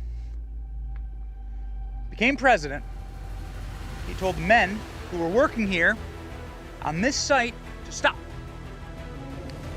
They sat in trailers and got paid by our federal government and our tax dollars to do nothing, to not build this wall. All of the material is here. You can see it with your own two eyeballs. Do you have eyes to see? Come and see. Look at this. You have miles of fence sitting here. This is miles. They're like 5 rows deep, straight down the corridor. Miles of fence. That works. You can see it up, rotting. They had the manpower, they had the contracts in place, they had the people, and now look, Sam, there you go. There's your border. You ever seen anything like it? Look at that. There is your open border, libs. There's no open border, they say. Who do you trust? The people who have lied to you for the last 100 years in your political establishment? Or your own two eyes that God gave you? Boom! There it is, your open border. There will not be another foot of wall constructed on my administration. Okay, explain, what is this structure? So we affectionately call these the bus stops, and a lot of people that will come across during the day will actually come over here, wait in the shade. There's water always here for the people that are coming across, and then this is where they'll discard their debris. They're processed. You'll see the plastic processing bags down below where they'll fill out their paperwork. Then that is returned to them. They hop into the bus and they're taken up to sector headquarters where they're continued to be processed. Well, it's time for the Biden administration to act. The drugs and crime that we're seeing rising in our states and flooding over the border is infecting our schools and neighborhoods. Sam, instead of building the wall, the Biden administration has built the Welcome Center for illegal migrant smuggling and cartels. Look at this. Lecterns to process your paperwork. Water for the trip. Here are some pesos on top of the water bottle. Top of the water jug here. We got pesos left. Little thank you. Piles of trash. Piles of trash. Children's blankets. I mean, it's a Disney blanket, right? It's dystopian. You got a Disney blanket here from a kid. Who knows where this kid's from? Has this kid been sold by his parents? Who knows? There's their Disney blanket coming to America. All alone, 5 undocumented girls from Honduras and Guatemala discovered by a Texas farmer who gave them water and food in the sweltering heat. They come across, they wait right here till they're processed. Border Patrol will show up with a bus 2 or 3 times during the day. In the hottest parts of the year, like right now, they're waiting till about 11 o'clock at night. So between 11 and 2, they'll come across. They'll again wait in these areas unless they're trying to run away. And that's what they estimate to be about 5 to 10% of the actual traffic is running away. So 10% of the 1.4 million, 10% on top of that. Yes. That's their best guess. And that's just looking at the footprints, trying to establish how many people were in that group.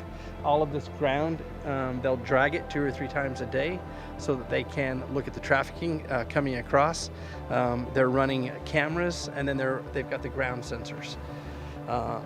So you may not necessarily see a truck, but then there's always eyes on this area. Just wouldn't do it.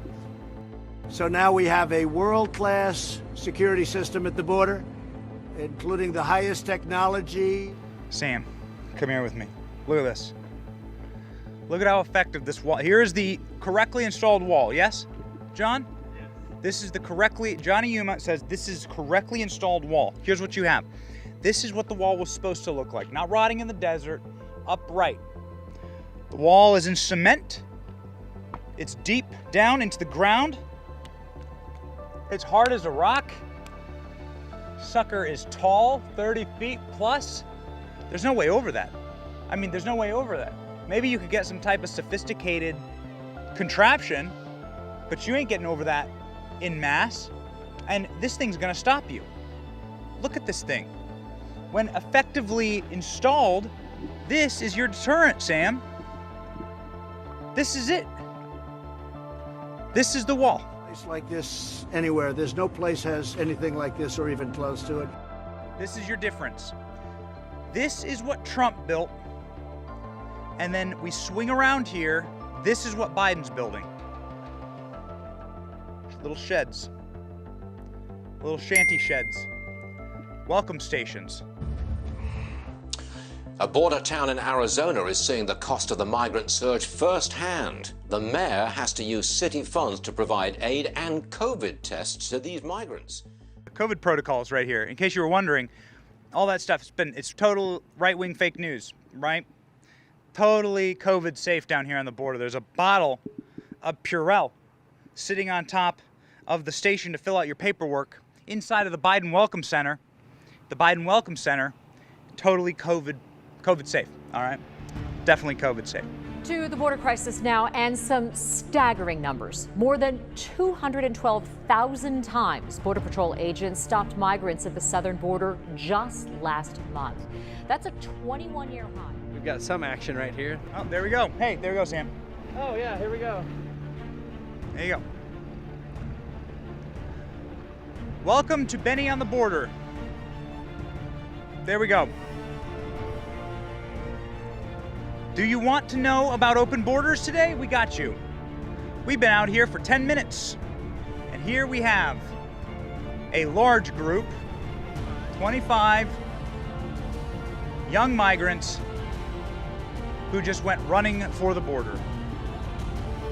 Little kids. What's your reaction to the images from the southern border? Get it under control. Get it under control, or you have it under control? We will get it under control. You want to see what's really happening on your border? Sam, here we are. How young are these kids? I got a 1-year-old. I think you got some 4-year-olds in there.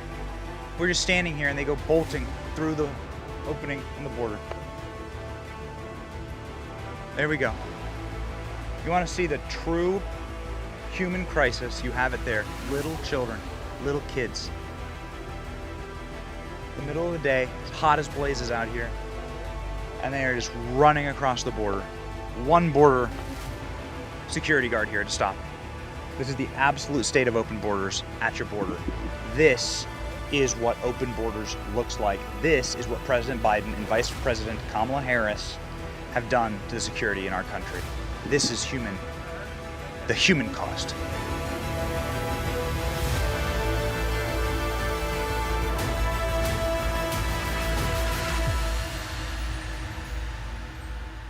Johnny Yuma, what is behind us? So this is an old Kentucky Fried Chicken, but the cartels took advantage of the opportunity of a thriving establishment and decided to create an underground tunneling system. So they came in here and excavated down about 40 feet, went underneath.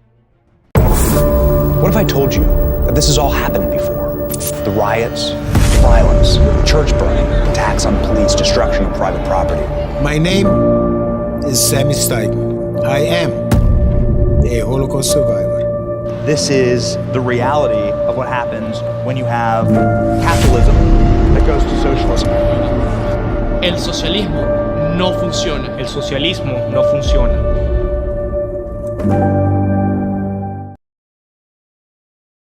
Hey everyone, it's Jon Root. Coming up next on TPUSA Live, tune into the newest episode of POPlitics with the always entertaining Alex Clark. Enjoy. Any man of mine better be proud of me. Even when I'm ugly, he still better love me. My team said I have to stop with the weird videos or they're all gonna quit. I'm not gonna stop. Billie Eilish drops a bombshell during her Howard Stern interview when she says that pornography at a young age ruined her life. Ben Affleck reveals why he and Jennifer Garner got divorced, and I'm very upset about it. The West Side Story remake is flopping, all because of this stupid woke decision. It's Pop Culture Rewind and more. It's a 5-orange juicy episode. I'm Alex Clark, and this is POPlitics.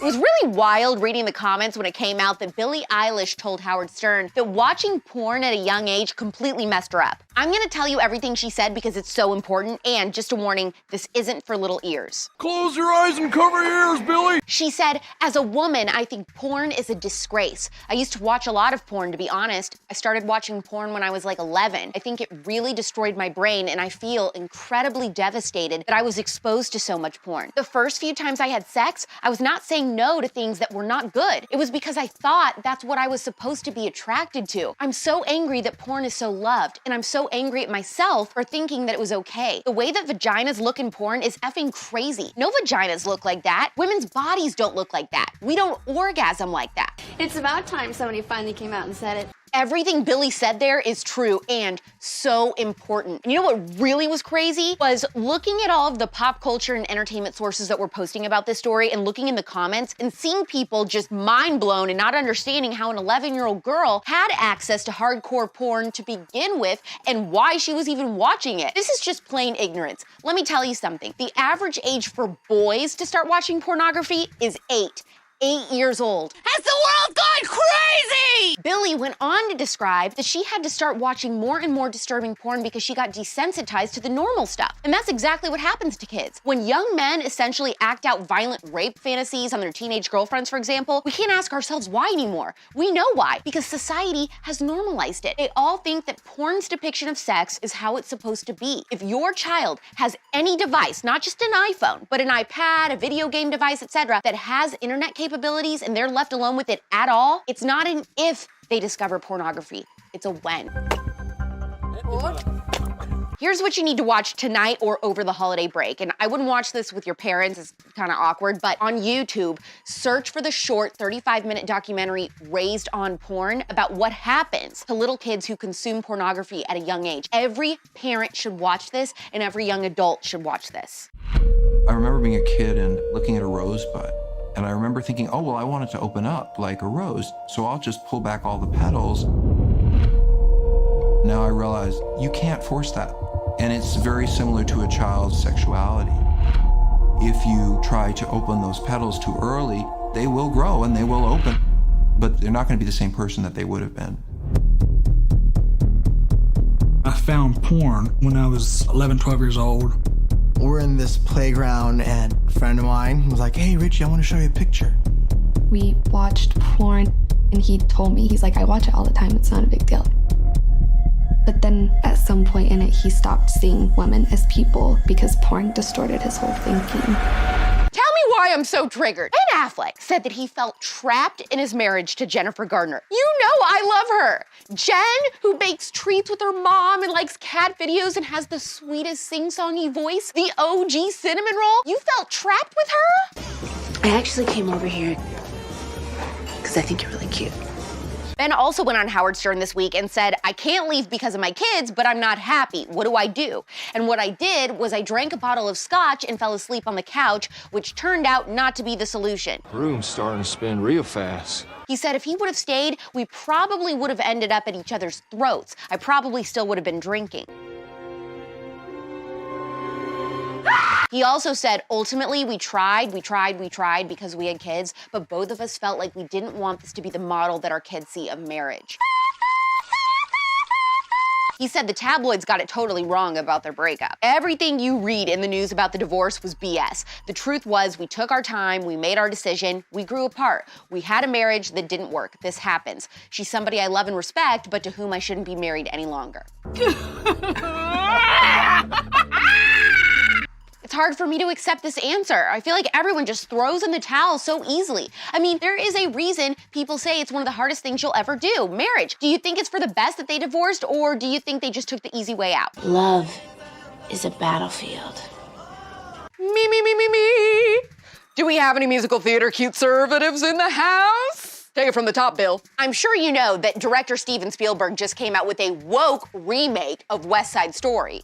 Oh boy, I gotta tell you, that sounds awful. Oh, it is. Actually, it's so bad that it has completely flopped worldwide, only taking in around $15 million so far. But 10 million of that was the US. So they only made $3 to $5 million in other countries. That's embarrassing. You know what woke aspect specifically killed it? Because this is just funny. Tell us! They said that English shouldn't be the first or official language of the United States, so they weren't going to put English subtitles for the Spanish-speaking scenes. Cada persona en nuestra democracia. Cada votante necesitamos. Rachel Zegler, who plays Maria, said on the red carpet this week in response to the lack of subtitles, respect the fact that it's 2021, girl. Learn Spanish. Listen, Punta. Buenos dias, Aaron. Buenos dias, Miguel. Hello, Donovan. No. Solamente. En español, por favor. I love President Trump, but I've been low-key irritated that in every interview that he's done since he's left office, no one has asked him the juicy questions we're all wondering. Until Candace Owens came along. She's doing a 5-orange juicy interview with him for her season finale episode of Candace, and how good does this look? Welcome to a most special episode of Candace. Each time that I have interviewed President Trump, they have never told me that I am not allowed to ask him anything. And today I want to talk about some topics that are on, I think, everybody's mind. Where do you stand on these vaccine mandates? What's going on there? You talk about masks, you talk about mandates. Julian Assange, Edward Snowden. I mean, you could have had a chance to pardon these individuals. You have two sides of it. Anything that looking back, you think, I got that one wrong. Did you get COVID? No. Did you have the vaccine? No. No kidding, I'm very impressed with you. Alec Baldwin, is he gonna get arrested? I think he's crazy. This is the toughest question I could possibly ask you. Tell me one good thing Joe Biden has done in office. She's done this before. Right? He is completely unscripted. It's one of the things that fascinates me about him. What you see is exactly what you get. All right, Mr. President. Let's take little blast to the past and see what happened this week in pop culture history with the Pop Culture Rewind.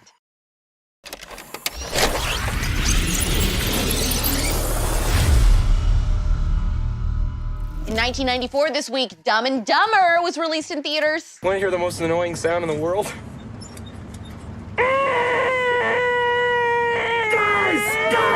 This week in 1997, one of the greatest comedians of all time, Chris Farley, died from a drug overdose at the age of 33. Now let's get started by letting me give you a little bit of a scenario of what my life is all about. First off, I am 35 years old, I am divorced, and I live in a van down by the river. This week in 2011, Impractical Jokers premiered on True TV.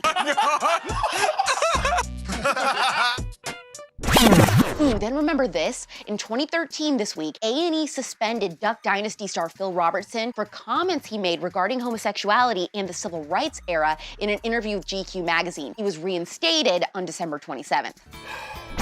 And that's what happened this week in pop culture history.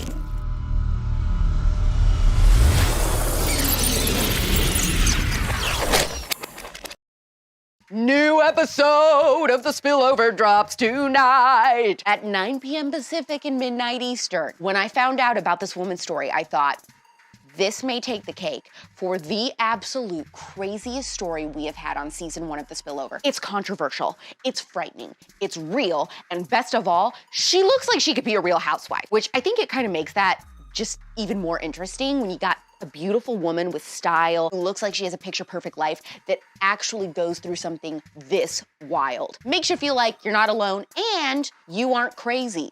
That's a hint. Subscribe to The Spillover on Apple Podcasts and Spotify so you do not miss any new episodes. The subscriptions are very important, and so are the 5-star reviews. If you are happy about the longer 5 Orange Juicy episode today, hit the heart if you're comfortable. I think it would be really helpful for other cute conservatives in the comments to read about your story with pornography and how old you were the first time you were exposed to it. Then share this episode to your stories and please hit that save button. We're back tomorrow at 4 p.m. Eastern, 1 p.m. Pacific with our last POPlitics episode before Christmas break. It's pop culture without the propaganda every single day. I'm Alex Clark, and this is POPlitics. Support POPlitics, the first ever conservative pop culture daily show, by subscribing to our channel, turning on notifications, and of course, hitting the thumbs up. Also, our main home is on Instagram. Seriously, just trust me, that's where the real magic happens. Follow us there at POPlitics.